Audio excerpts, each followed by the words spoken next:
You know, there's a word that runs throughout at least the first third of the book or more, which is pivot. Yeah. And it's a word that I think we started to hear with Sheryl Sandberg in her book. Yeah. Uh, and to me, pivot means move my energy to a different direction. I'm going this Exactly. way, and now I want to spin on my heel and start going over here.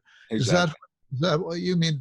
That's exactly what I mean. Actually, the working title of the book itself was Pivot, and we decided not to name that at the end. It's in the subtitle in the US of how to pivot towards what matter. But you know what a pivot does is it takes energy that's going in one direction and it redirects it in another direction. It's a name for the pin that's in a hinge. It's a French word. And you know, just like you push on a door in one direction, but the door opens in another direction.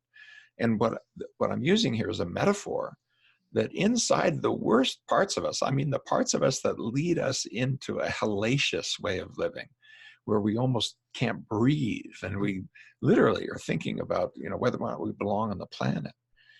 The energy that's inside all of that pathology is healthy energy. We're not trying to hurt ourselves.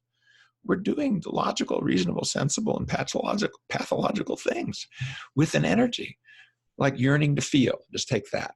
Babies come out, and they're licking things, tasting things, touching things, smelling things. Almost, you got to protect them. You know, they'll put their fingers in the ball socket. Yeah, they'll taste things that could be dangerous to them. And why? Because we got a lot to learn. Number one. Number two, it's fun. I mean, just to feel and to sense. And yeah, and the problem-solving mind comes in and says, "Yeah, I get you yearn to have that. Here's what I'll give you. You only get to do that when it's something you call good, quote unquote.